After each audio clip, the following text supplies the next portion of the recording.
नमस्ते बच्चों, आइए इस भाग में हम लोग जानें कि किस प्रकार बल वस्तु की गति की अवस्था में परिवर्तन कर सकता है। इसे समझने के लिए आइए हम एक छोटा सा क्रियाकलाप करें। इस क्रियाकलाप के लिए आप रबर की एक गेंद लीजिए तथा इसे किसी समतल सतह जैसे मेज या फिर फर्श पर रखिए। अब गेंद को धीरे से समतल सतह पर धक्का दीजिए, जैसा इस चित्र में दिखाया गया है। क्या गेंद में गति आती है? हाँ, आप पाएंगे कि गेंद में गति आ जाती है। गतिशील गेंद को फिर से धक्का दीजिए। क्या इसकी चाल में कुछ और परिवर्तन होता है? आप पाएंगे कि गेंद की चाल में और परिवर्तन हो जाता है। अब आप अपनी हथेली को गतिशील गेंद के सामने रखिए, जैसा इस चित्र में दिखाया गया है।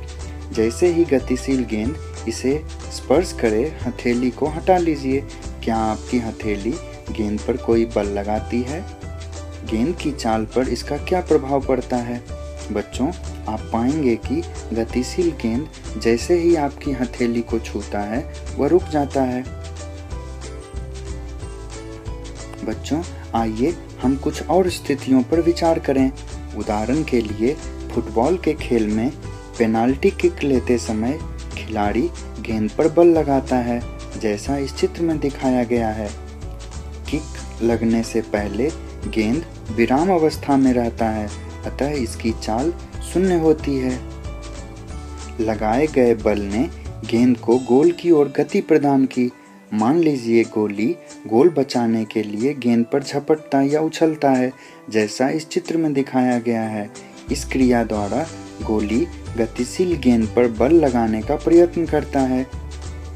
उसके द्वारा लगाया गया बल गेंद को रोक सकता है या विक्षेपित कर सकता है और गोल होने से बचा सकता है। यदि गोली गेंद को रोकने में सफल हो जाता है तो इसकी चाल शून्य हो जाती है। ठीक उसी प्रकार बेसबॉल के खेल में बेसबॉल का खिलाड़ी बॉल को हाथ में लेकर उसे जोर से दूसरी ओर फेंकने की कोशिश करता है। जब बॉल खिलाड़ी के हाथ में रहती है तो उसकी गति शून्य होती है। जैसे ही गेंद उसके हाथ को छोड़ती है वह गतिशील हो जाती है। खिलाड़ी गेंद पर बल का प्रयोग करता है। बल के प्रयोग से वह गेंद में गति ला देता है। क्रिकेट के खेल में गेंद को कैच करते समय खिलाड़ी एक गतिशील गेंद को हाथ से कैच करने की कोशिश करता है। जैसे ही वह गेंद को कैच करता है तो गतिशील गेंद की गति शून्य हो जाती है।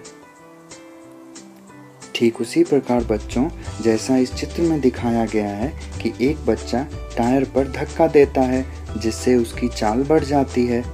टायर को तेज गति से चलाने के लिए इसे लगातार धक्का देना पड़ता है।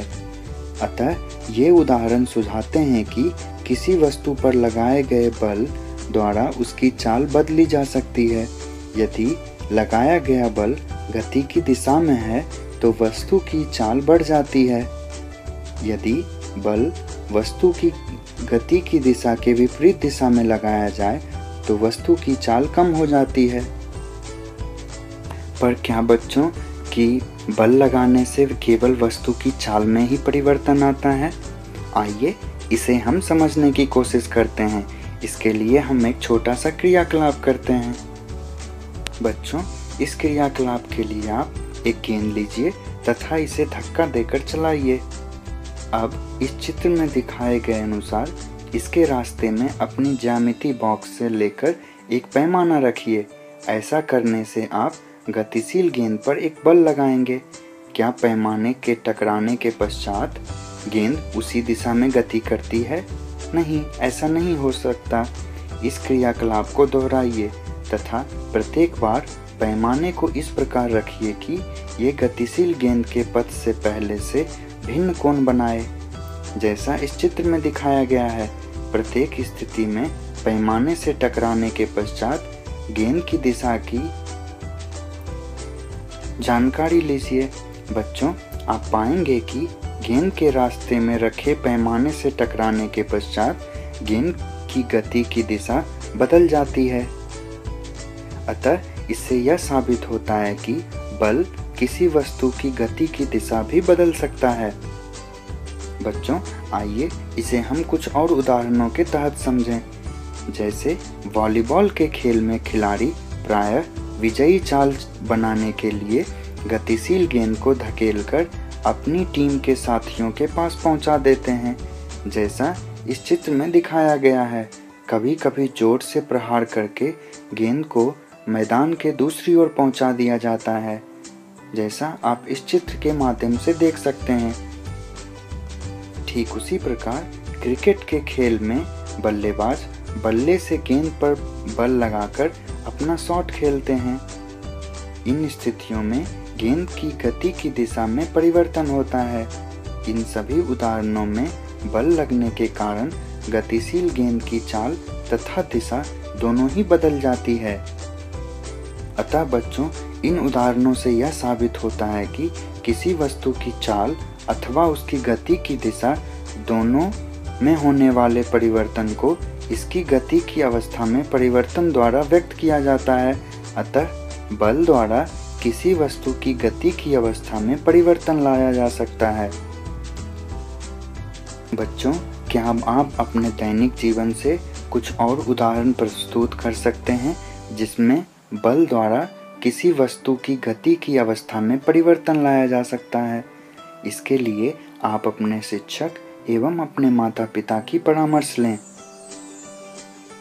अतः बच्चों, इस भाग में आपने जाना कि किस प्रकार बल किसी वस्तु की गति की अवस्था में परिवर्तन ला सकता है।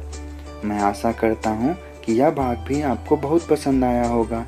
आप अपने प्रश्न एवं सुझाव हमें ईमेल कर सकते हैं। तब तक के लिए धन्यवाद। फिर मिलेंगे अगली कड़ी में।